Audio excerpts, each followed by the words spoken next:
Golazo! Golazo! Golazo! Golazo! Golazo!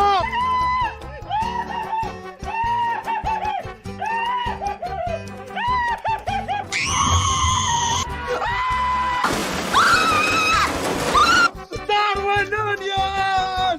Darwin Núñez! Goal, goal, goal, goal, goal! You just got that easy! On the other dog! Darwin!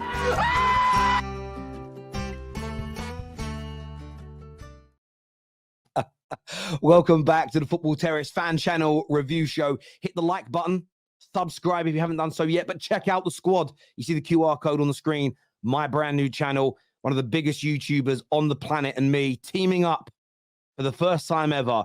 New podcast coming weekly. Get signed up to that now. Let's jump straight into it. 2 drop points. Ain't easy.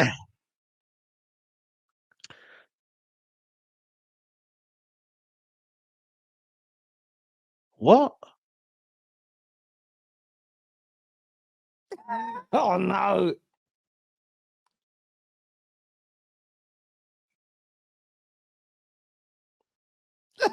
Oh, no.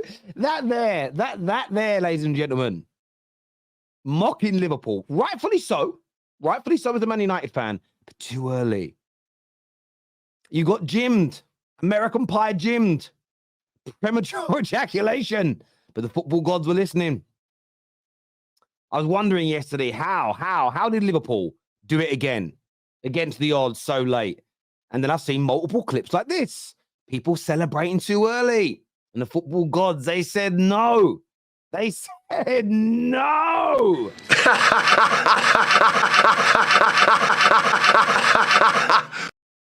Unbelievable. I mean, just unbelievable. You talk about this name on the trophy in Jurgen Klopp's last season as a Liverpool coach, and you see things like that, and you just go, look, what's going on here? What is it that they're drinking in that Liverpool dressing room? Because it's just, you know, I was stunned last week when they won the Carabao Cup when he brings all those kids on against that Chelsea side.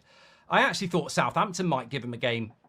Southampton did give him a game and probably should have scored 2 or 3 goals. On Wednesday night, they win that. And then today, again, he's putting a team out that you just think there is a vulnerability there.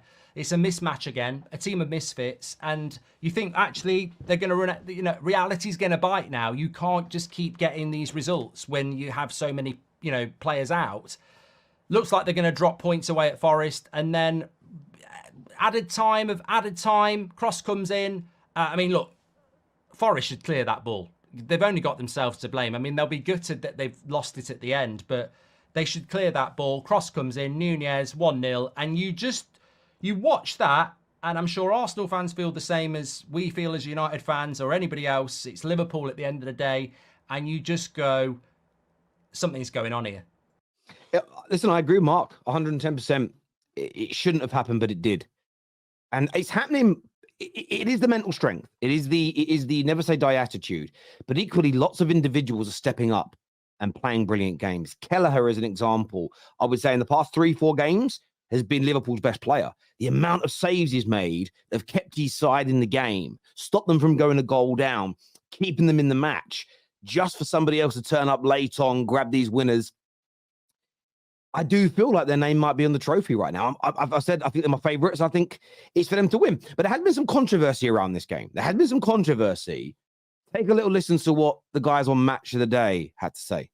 You're a Forest fan. You were absolutely livid. Yeah, I mean, I think it's a really shocking decision. I think, you know, the time thing I think is valid because I think that the game completely is different at that particular point. It's time added on. Forest have got Liverpool under pressure. Hudson-Odoi might get another corner. There might be another shot on goal. And to release that pressure in that moment, at that point in the game, it's massive. And So obviously what happened is there was a head injury to Konate. He gets caught on the head by a Forest player. I'm not too sure which one. During an attack for Forest that's come from, I think, from a corner. And Hudson has always got the ball on the left. The referee blows the whistle for a head injury and stops the game. Absolutely right. That's why, by the way, there was more than the 8 minutes of time added on because the game got stopped. Now, the drop ball should have happened uncontested and it should have gone back to Forest in a more advanced area for them. And they're right. if that had happened, then Forest may have had a shot on goal and scored. They could have got another corner, and time would have been different. If that drop ball hadn't gone to Liverpool, things would have been different. I mean, Liverpool could have scored earlier. Liverpool may not have scored. Forest could have scored. We don't know. But where I think this is a big stretch, Mark had pulled on it earlier, is there was 2 more opportunities for Forest to clear their lines, stop the goal threat, and stop the situation from happening after that. It was nearly 2 minutes later. And I understand the grievance, and I think it's worth challenging and talking about. But it wasn't as though the drop ball happened and instantly from that, they go and score. I remember a few years ago, there should have been a penalty to City in a Liverpool-City clash for a handball. And the ball hit the arm, I want to say of Trent. It may have been of a different defender. You guys might educate me on that. And literally from it being cleared after hitting the man's arm, they scored within 5 seconds. And it was for Fabinho, I think, who scored a screamer. That is directly as a result of a poor decision. 2 minutes later, with multiple chances to clear, I just think there's a little bit of bitterness coming through there, in my humble opinion. It was a mistake, but did it directly lead to the goal? I think that's a little bit of a stretch. I was starting to think that my birthday was cursed. I was starting to think Happy birthday, by the way, expressions. Funniest guy on YouTube. Let's take a little listen. that I was cursed with juju blood, more spirits than Jay Huss, because every year we lose. 2 years ago, out the cup. Last year, out the cup. This year, no cups left, like Young and May, fam. And after that first half of Premier League past the parcel and then getting binged out by Booker T, I thought we was going to lose again. I was watching a team that refused to shoot. I just realised what he means by Booker T. Sorry, that was a delayed one from me. It was like asking a priest to join the army. Thou shalt not kill and all of that. They refused to shoot. I was thinking that our next transfer window needs to be spent in old block Chicago, fam. But second half, we turned it around faster than a gal at Carnival where she has dirty wine, fam. Palace ended. I'm going to say, guys, a joke about dirty wine. We were backstage once on a Football Terrace show. And Ram, Liverpool fan Ram, you got to cook him for this.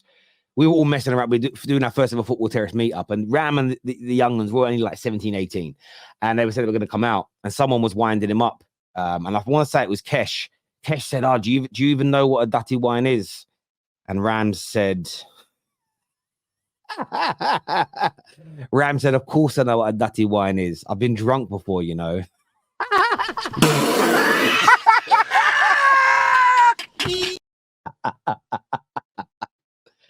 I might just put that video back. I think I messed it up. What's happening? Where she has dirty wine, fam. Palace ended up seeing free like a Metro newspaper. What's man talking about? There was no chance in hell, like Vincent Kennedy McMahon, that we should be losing to Palace. Them man got John Jones up front. Mateta, Mo Bunsen Burner getting his first goal, blood. QT Romario, fam, getting a header. So now, though, he was moving like Tramlink, the way he ran through Crystal Palace, bruv. Just know. Great video as ever. And look, another great comeback from Spurs. It took them until the last 15 minutes to start playing football, but it was sensational from them. There's no doubt about it whatsoever. They're going toe-to-toe with Aston Villa, who win yesterday, 2-0 up. Get back to 2-2, win it late on. But it has led to me being called out. Lee Gunner has come for me. He wants to know why I don't do Aston Villa match reactions. He thinks I hate them, and that the hate is an illness. He thinks that because they're 3 points behind world-class and scary Arsenal, I'll be mentioning them.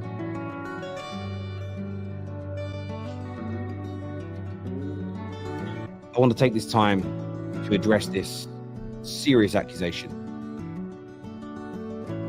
and reflect upon my terrible behaviour of not doing match reactions for a team that sits outside the traditional top six, the big six.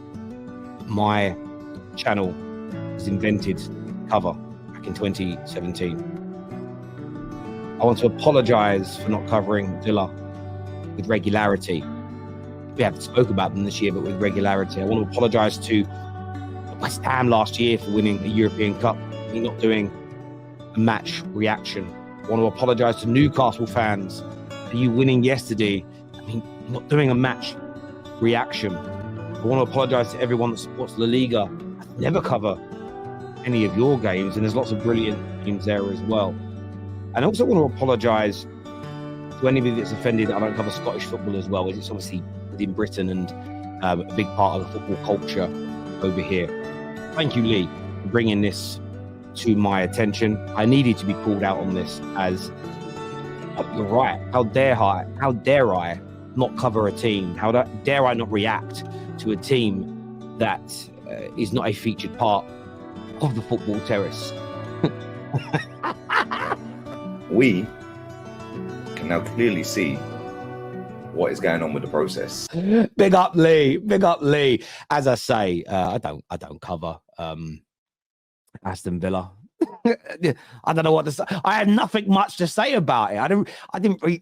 I get he's having a joke. I know it's a joke, but some people have actually DM'd me because of this, going, "Yeah, it's a disgrace you don't cover them." Yeah, we'll cover a few bits, and we've mentioned them on streams, and we'll cover them when they play against other opponents. But we cover the traditional top six. That's what the channel was invented for. Like, we haven't stopped covering Chelsea because they're 11th. We're pretty consistent with it. I don't get it. Look, hit the like button, people. Go check out the squad. And I'll see you all again soon.